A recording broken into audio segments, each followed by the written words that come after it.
The Cardinals will clearly be looking outside the organization for players to add to their roster to improve on last year's rough season. But some of the holes that they have could also be filled internally with guys that they already have. Today, we're going to talk with STLtoday.com minor league writer Daniel Guerrero about some of the top prospects in the organization who could be vital to turning things around in 2024. This is Locked On Cardinals. You are Locked On Cardinals, your daily St. Louis Cardinals podcast, part of the Locked On Podcast Network, your team every day.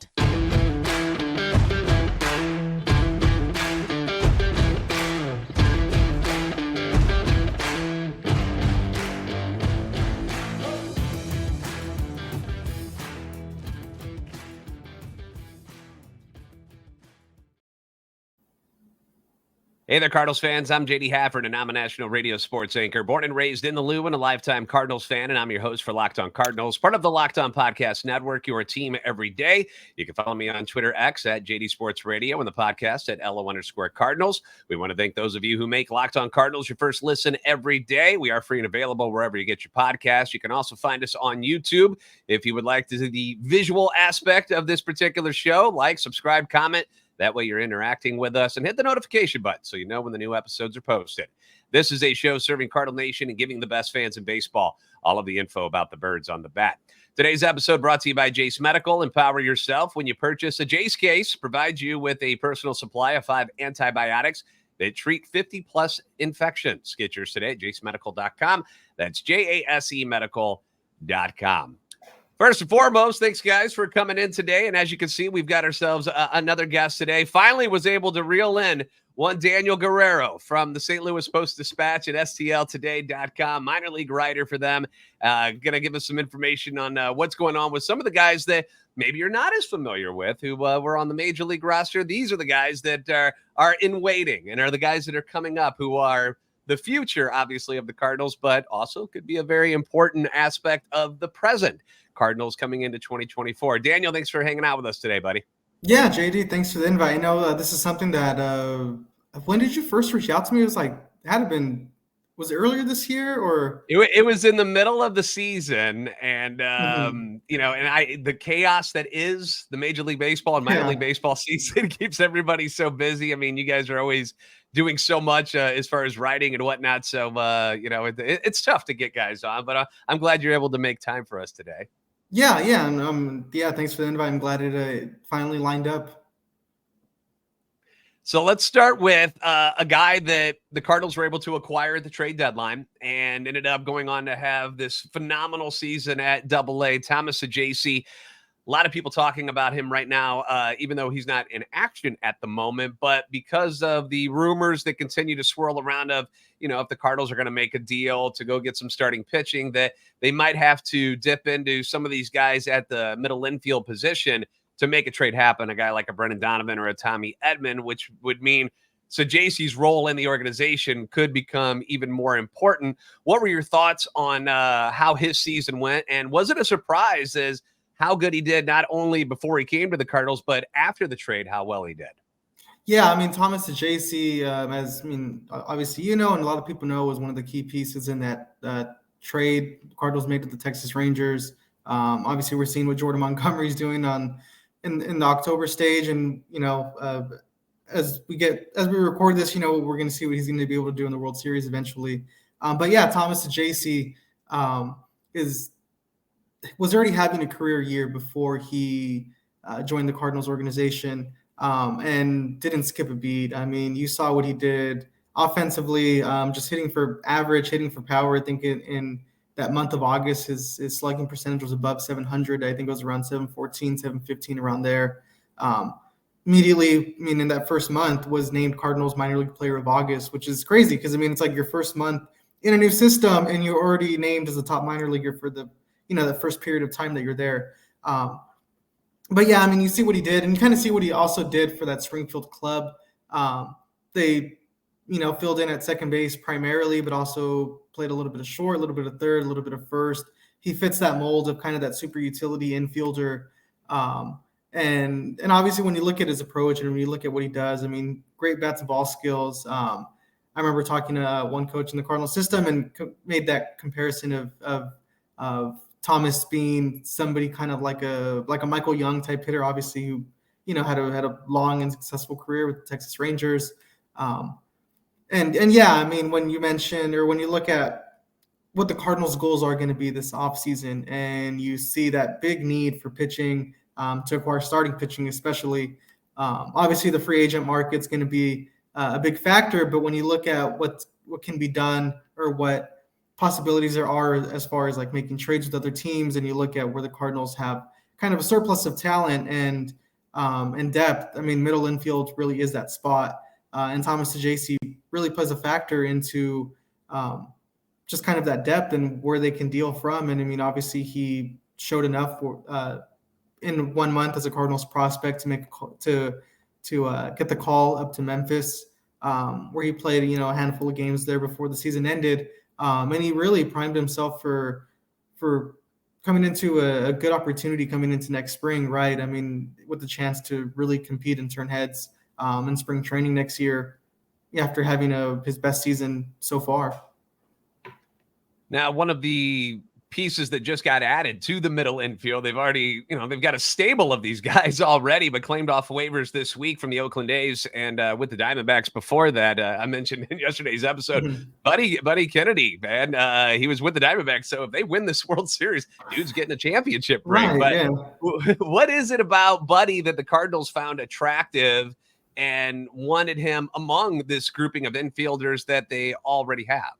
Yeah, I think this is another guy that, like a lot of us, I'm still learning about too. But when you look at some of the traits that he had and some of the things that he displayed this last year, obviously within the Diamondback system for their AAA squad, and also with the A's AAA squad, Reno and Vegas. And it's somebody who draws a lot of walks, doesn't strike out a ton. Plays a few different spots on the infield. It looked like this year he had played a little bit of outfield. I think it was left field for a little bit, one of the corner spots. But I mean, yeah, you look, he kind of comes off as another one of those versatile guys that can be plugged in at different spots. I mean, he also had one of his best seasons so far, batted above 300, had one of the best or one of the better walk rates and in all of minor league baseball and all of AAA. So I mean, yeah, he definitely kind of adds like another interesting piece, that middle infield equation at that upper minor league kind of major league level, because as mentioned before, this is a spot that the Cardinals could have to pull from if they strike a deal on the trade market. And real quickly, because I don't think you're concerned about Masyn Winn. I'm not concerned about Masyn Winn, but maybe to put some of our listeners at ease about his struggles at the plate when he got up to the major leagues for that final month. This is something that is actually kind of normal for Masyn when he would get promoted to the next level. There's always been early struggles for him, but he usually pulls out of it after a bit, right? Yeah, I mean, I think that could be said for a lot of players who eventually have successful careers in the majors. I know, if I recall correctly, I think Aaron Judge in his first day in the majors batted below 200. I think it goes around 170 something. I think Mike Trout also kind of had a similar path when he got called up before he ended up being Rookie of the Year the next year. That's not to say, Masyn Winn is going to follow the Aaron Judge, Mike Trout. Let me write that down. Masyn Winn is the next Aaron Judge. Got it. But this is one of those things where, I mean, especially a guy that young, 21 years old, comes up to the majors, and obviously there's a lot of pressures of being a top prospect. And even though the Cardinals weren't contending at the time, I mean, obviously you still want to perform, you still want to find success when you get to the majors immediately. But yeah, I don't think there's any concern. And I think kind of the flip side of the way the Cardinals and Masyn Winn are kind of looking at this is this is going to be a benefit, right? The struggles are going to give him a kind of a sense of what the major leagues is like, what it's going to take for him to compete against, the best players in the world. And that's something that, I mean, just in speaking with him in that last weekend of the regular season, he seemed very understanding, right? I mean, I think that's one of the things with a lot of these young Cardinals players, like Masyn Winn, Jordan Walker, Nolan Gorman, the maturity level is really high with them. I mean, even some of the guys on the minor league level, like Tin Cans is another one that stands out in that aspect. But yeah, when you look at what obviously the box score, kind of even like when you just kind of see his at bats, I mean, the box score doesn't really tell like a whole lot, but I mean, you saw like there at the end, he kind of looked a little bit more comfortable in his at bats. He started hitting the ball to the opposite field a lot more, which is an area where he feels like when his swing is right, that's what's working. And even Jordan Walker said the same thing. When Masyn Winn's, hitting it to the backside, that's when you know that he's doing what he's good at. And then also you look at defensively. I know there was that sequence. I think it was that Friday game, that last homestand against the Reds, where bobbled that ball at short, tried to make up for it with the throw, and it sailed into the dugout. And that was something that he said later that night was just him trying to do too much and kind of overcompensate for that error, and one of those moments that you can learn from. But yeah, I think there's a lot of benefit into getting Masyn Winn that kind of trial run, I guess, in the majors when you look at the position he could come into next year. Obviously, have a chance to crack the opening day roster, be starting shortstop for the Cardinals. Yeah, I mean, it could be one of those things that benefits him in the long run for sure. Yeah, and one thing that I compare it to was like, we had Jordan Walker who started the season, and you saw his struggles. Even though he went on that little hit streak at the beginning, you could see that he was still adjusting to everything, went back down, got things figured out even more, and was outstanding the rest of the way.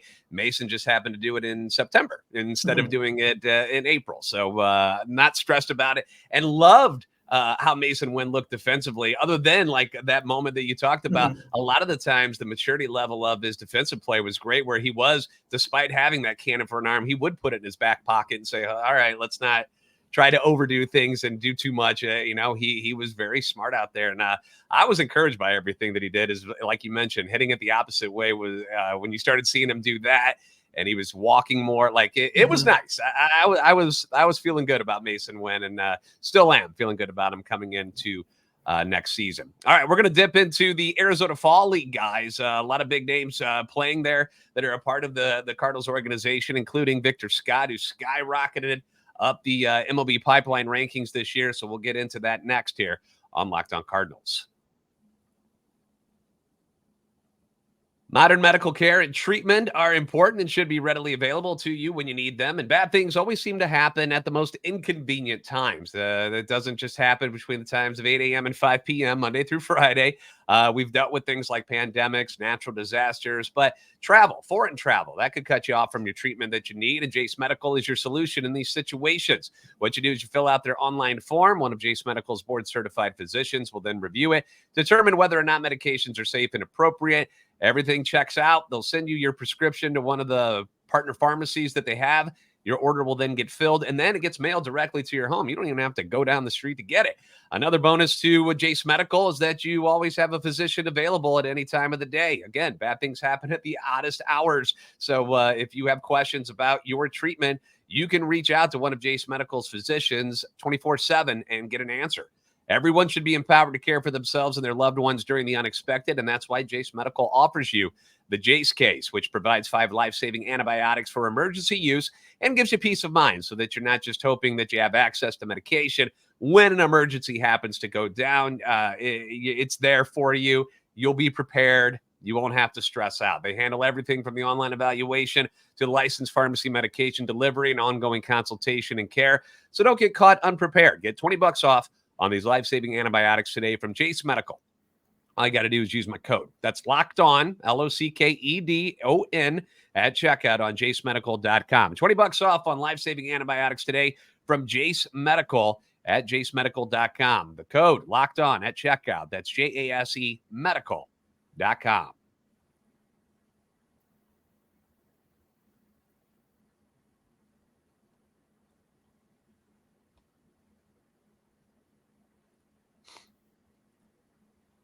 Thanks again for making Locked On Cardinals your first listen every day. You can leave comments on YouTube as well as on Twitter X anytime you want. Feedback always welcome and encouraged. Again, we want to thank Daniel Guerrero, minor league writer for the St. Louis Post-Dispatch and STLtoday.com for joining us here today. Time to talk about the Arizona Fall League. Some of the top guys that the Cardinals have in their organization still playing ball and they're doing it in Arizona right now. Let's start at the very top here with a guy that's been on this show before. We love him. We love the speed. We love everything about Victor Scott. How's he doing so far in the AFL, Daniel?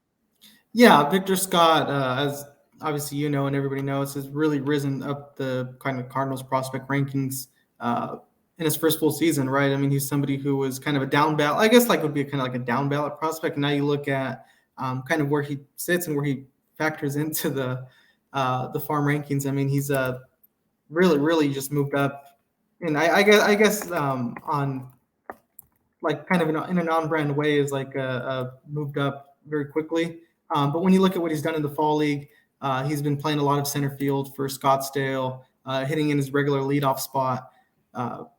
Average is a little bit there. I think the last time I know Scottsdale didn't play yesterday, but I think he's hitting around like 260, 270, still getting on base pretty frequently, and has 10 stolen bases through I think 14 or 15 games. But yeah, I mean, also playing a solid defensive center field. It's kind of hard to keep up with some of these fall league games because they don't, there's not a whole lot of streams available, which is kind of odd. But yeah, I mean, when you look at the year that Victor Scott had, I mean, obviously hit above 300, 94 stolen bases, tied for the minor league lead. And really, I mean, he's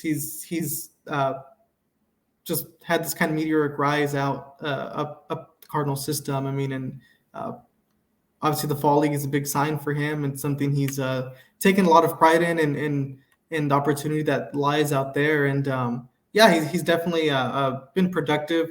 There's still, about, I think, another 14 or 15 games left for him to continue to make those strides. Now, when looking at Victor's possibilities for the Cardinals at the major league level, because again, with trade rumors going around that they might have to trade some of these outfielders that they got to bring in some starting pitching that they need, would it shock you if Victor Scott is in the major leagues at some point next season? No, I don't think it would, just based on like I said, the strides he made this year, right? Starting in high A, moving up to double A, and not only finishing there, but finishing strong there. I think his batting, he had more hits in double A than he did in high A this year. And obviously going to the fall league is a huge sign for a lot of these guys, right? I mean, when you look at last year, you look at Jordan Walker, Masyn Winn, were part of that fall league group. I mean, both finished the year in double A, both reached the majors the next year. You even look at the year before in 2021, where you had like Nolan Gorman and Brendan Donovan and Lars Nootbaar and Juan Yepez and a lot of these guys who ended up being factors with the big league club the next year. So obviously, like not everybody in the fall league is going to eventually make the majors or going to make the majors the next year. But when you look at kind of the spot that Victor Scott has put himself in, and you look at in a way, where the role he can play in the outfield as a true center fielder, somebody with a lot of range, with a lot of consistency on defense. When you look at the way the game of baseball is being played now, especially with the new rules, and you look at how much speed is a factor, right? You saw that when they played the Reds, and you have Ellie De La Cruz and Matt McClain and all these guys who are creating havoc on the base paths. You see in the World Series right now, in the playoffs, I mean, Corbin Carroll's one of those guys where I think even in that game 7, there was a point where he stole second and then scored on a single on the next play. Where, I mean, when you look at what speed does in today's game, and you look at what Victor Scott brings you and the value he brings, I don't think it would be a shock to see him race up to the majors next year, just based on his tool set and obviously just the results he's had, right? I mean, I think one thing is having those tools, but another thing is putting them is going from that projection to production, and seeing him have such strong consistency on offense, especially with that kind of being one of those things where in his 3 years at West Virginia University, where it kind of came on in the last year when he shifted his approach to being a power guy to being more of a line drive on base guy.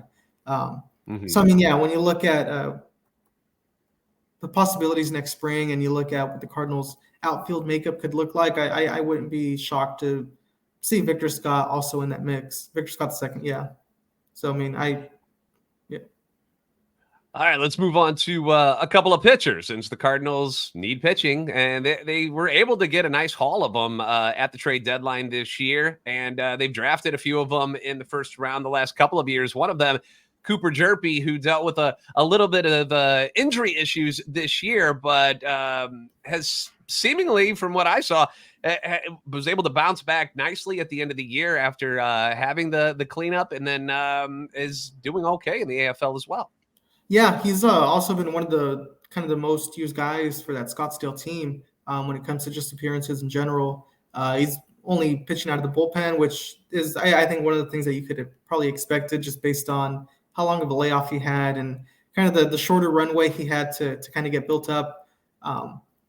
But when you look at what he did before he, had that elbow surgery, still walked a good amount of guys, but you saw that swing and miss stuff that the Cardinals really intrigued them when he got selected in that first round. Even that month of May, I think Cooper Hjerpe had a sub-2 ERA in 4 starts. You saw that slider kind of baffle hitters. That's kind of that put away pitch that he has.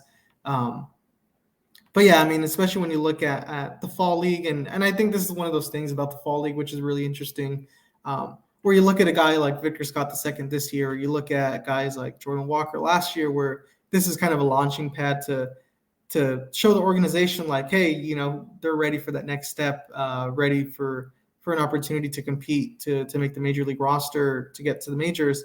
And you look at a guy like Cooper Hjerpe, who kind of has this opportunity to make up for lost time, which is really valuable for him, especially because, obviously when the Cardinals picked him in that 2022 draft, there was kind of this notion that, that Cooper Hjerpe could be somebody that could rise quickly through the system. Obviously he pitched in a tough conference in the Pac-12 for one of the premier programs at Oregon State University.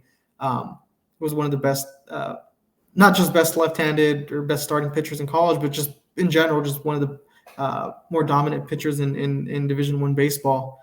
And you look at what he's done out there just to get innings, has looked effective. I think the ERA, especially as a reliever, can be a little bit misleading because one bad outing could really ding you, especially in these limited opportunities. But I think he struck out 12 or 13 guys in about 6 in the third innings, and has kind of brought the walks down. But when you look at the opportunities he's had out there to just make up for lost time, this is going to be huge for him going into next year. All right, we're going to talk about a guy you mentioned who, with Cooper making up for lost time because of injury this year. The next guy we're going to talk about also kind of fits that same profile because he missed a little bit of time before the Cardinals traded for him and then missed a little time after the Cardinals got him. We're going to discuss Tekoah Roby next on Locked On Cardinals. Big holidays mean big family get-togethers, but you don't have to spend all that money on the Thanksgiving spread without getting something in return. With Ibotta, you can get your turkey and all of your favorite sides for free starting November the 1st. For the 4th year in a row, Ibotta is giving 100% cash back on your Thanksgiving feast.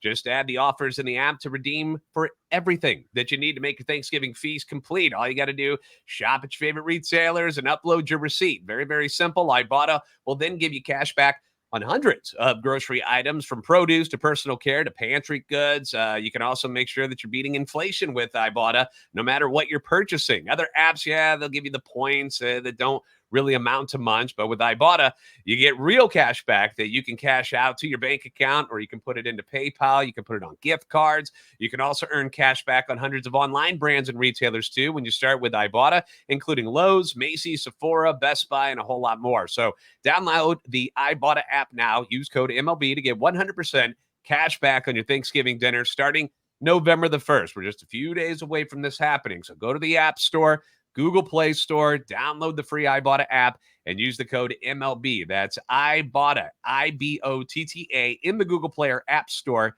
and use code MLB.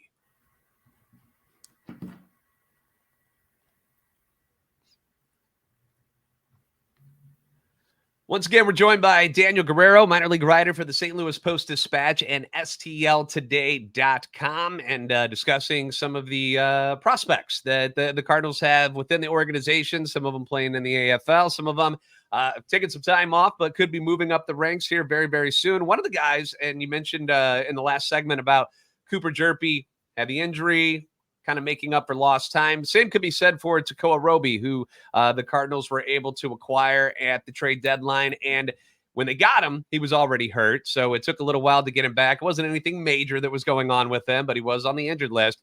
And so he's now in the AFL as well, making up for, as you said, some lost time. Yeah, I mean, when you look at that trade the Cardinals made with the Rangers, and you look at the two, or I mean, I guess in general, when you look at what the Cardinals' goals were at this trade deadline, and the club's president of baseball operations, John Mozeliak, made that clear that it was pitching, pitching, pitching. And you look at the top prospect, and Tecao Roby really ranks as that guy, as kind of that premier, the kind of that blue chip pitching prospect they acquired. Obviously, came along with Saggese in that deal with the Rangers. And there was a little bit of question, right, of when Roby could get into a game, just because he had gone down in early June with the shoulder injury within the Rangers organization. The Cardinals, I think, were still kind of evaluating, where kind of his timeline was going to be at. Obviously, Roby continued his rehab, got into a game eventually with Springfield, and I think that was another interesting sign too, of just him going directly to Springfield, rather than kind of getting a couple of outings in the complex or complex league or with Palm Beach, but to immediately go to one of the back to AA, be inserted into that rotation for one of the Cardinals' three playoff contending affiliates, and was really effective in kind of short bursts. Right, I remember talking to him, and one of the things he acknowledged was getting back to, being that guy that throws 6-7 innings consistently was going to take a while, just because of how much time he had off, how little time was remaining in the year. And as you mentioned before, with Cooper Hjerpe making up for lost time, so is Tekoah Roby, right? And he's had a little bit of struggles with just kind of keeping the ball from leaving the yard. I mean, there were a couple starts where he gave I remember one start where he gave a couple of homers. But when you look at the swing and miss stuff, and you look at kind of what his curveball is doing in the mid-90s fastball he has, he's really making up for that time he was out. And this is one of those other things where it's going to be big for him, just to make up for time, right? I mean, when you look at kind of the opportunities out there, I think that he also kind of fits that mold of just getting innings, facing different competition, and using this not really as a launch pad to make a case for to get into the majors on opening day next year, but definitely as somebody who you could look at in possibly Memphis's rotation to start the year next year. One name I wanted to bring up to you just real quick, because I didn't know much about him until things got moving this year, and I started to see his name popping up with the saves, and he's also in the AFL, is Andre Granillo. Yeah, Granillo. He's definitely another guy who I've okay. kind of yeah, I mean, it's a late round pick. I think it was a 14th round pick in 2021 at a UC Riverside. I have to give a shout out to Riverside County out there, being from SoCal. And but I mean, this is another guy who maybe doesn't like immediately jump off the page as like that top prospect, right? I mean, I know he was kind of like covering in that like lower range. I think maybe there's a point in the year where he wasn't on like a lot of people's lists or like radars. Right. But when you look at, I mean, I think he led the Texas League in saves, had I think like over 80 strikeouts in about 60 innings. I mean, and you look at the swing and miss stuff. Maybe this might jog some people's memories, but there was a moment last spring where Andre Granillo, who wore number 50, came into relief to kind of finish off an inning in a Grapefruit League game. And I remember Adam Wainwright joked about that not being him, because this number 50 was hitting 95 on with the fastball. But I mean, when you look at Andre Granillo and kind of what he possesses, it's really like a 1-2 like pitch mix with that mid 90s fastball. I think it gets up to like 96, maybe 97. And that slider with just like a sharp break. I mean, that's his put away pitch. And swing and miss is very important in today's game, and especially for guys coming out of the bullpen. I think there's some intrigue there, definitely with what he does. He's also been pretty consistent in the fall league, ERA around 3 and about a handful of innings as well as a reliever. But I mean, this is one of those guys where could be kind of like a sneaky name coming into next spring. Because one thing that I've consistently brought up is I know the attention goes to the starting rotation and the number. We need 3 starters or whatever. That bullpen needed some help too this year, and a lot of these young guys could, get cut their teeth at the major league level by helping the team in the bullpen. Like people forget, Spencer Strider was a relief pitcher for the Braves when he first came up. He didn't immediately go into that starting rotation. They kind of worked his way up, and then he exploded onto the scene. So some of these young guys could be very, very helpful out in the bullpen as well, possibly. How about Ian Bedell? Ian Bedell, not in the AFL this year, but we had him on the show, and he had an outstanding season. What do you see for Ian Bedell's future? Because people were very impressed with what he did. Yeah, Ian Bedell, the biggest thing for him was just getting innings this year, which was huge. I mean, came into the year with I think it was about 8 1/3 total innings in his last 2 seasons just because of unfortunate injury, and really made the case as being one of the more consistent or possibly the most consistent pitcher within the Cardinals system this year. And it's going to be an interesting kind of lead up, I guess, as we get towards or later in this winter, just because he is Rule 5 eligible and will need protection on the 40-man roster with him being a 2020 draft pick. Obviously, as everybody knows, a Mizzou guy, somebody who grew up a Cardinals fan. And I know he had I remember in just speaking with him, and maybe he's mentioned this with you as well, just kind of growing up and, admiring guys like David Freese and some of those. I think Colby Rasmus was another one he was a big fan of. Growing up, just watching those games in that 2011 run. But when you look at what he did this year, with just kind of making that shift out of the bullpen to being a starter and kind of building up in that sense, developing a slider, which really kind of benefited him in a big way. And when you look at kind of what's the decisions that are going to have to be made this winter, obviously the Cardinals yesterday cleared about 5 40-man roster spots. Obviously, those are going to be filled in free agency or possibly through trade. But when you look at some of the guys that are going to need protection this year, Ian Bedell certainly makes a case as one of those names that you could you give some thinking to of possibly having to protect him ahead of the Rule 5 draft.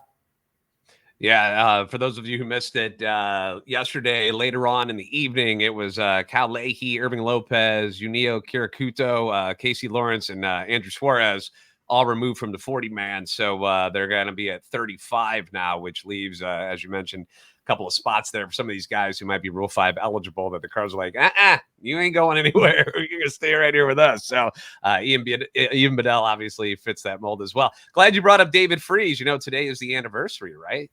I actually did not know that or didn't think about that. I guess it was unintentional. I guess a little Easter egg there. So you could have took credit. You could have been like, I'm a genius. Of course I brought that up. David Freese game against the Rangers. So anywho, well, I appreciate all your insight here, Daniel. Make sure you guys give him a follow on Twitter X. Do you like to say the Dan Guerrero or the Dan Guerrero? How do you like to say it when you tell people? This is going to sound weird, but I don't like my Twitter name. I chose it because I just needed something simple. And but I mean, I guess I just say the, but I mean, it's just because I prefer going by Daniel, and it's always Dan. So people refer to me as Dan, and I'm like, no, like I'm Daniel, but just the Twitter X name is just stuck to this because that was the only thing that made sense that was available. But I mean, the Dan Guerrero is fine. We could make it like Ohio State, where it's the Ohio State, Ohio State, the Dan right. Guerrero, and that just makes you sound a little bit fancier. That's all. Right. But make sure you give him a follow on there, because he's always dropping new nuggets about what's going on with the Cardinals prospects. You can follow his work at STLtoday.com, also at the St. Louis Post-Dispatch. So appreciate you stopping in. Hopefully you get a chance to come back after the AFL is done, and we can talk about how things wrapped up and what the future might be for some of these guys. Maybe we'll have some deals. Maybe some new prospects will be coming in. So thank you so much for joining us here today, Daniel. Yeah, thank you, JD. Thanks for the invite. Thanks for making Locked On Cardinals your first listen every day. If you haven't already, please give us a follow on Twitter, X at LO_Cardinals, and at JD Sports Radio. Like, subscribe on YouTube. Help our channel and our love for the Cardinals grow. You guys are the best fans in baseball for a reason. We'll see you next time on Locked On Cardinals.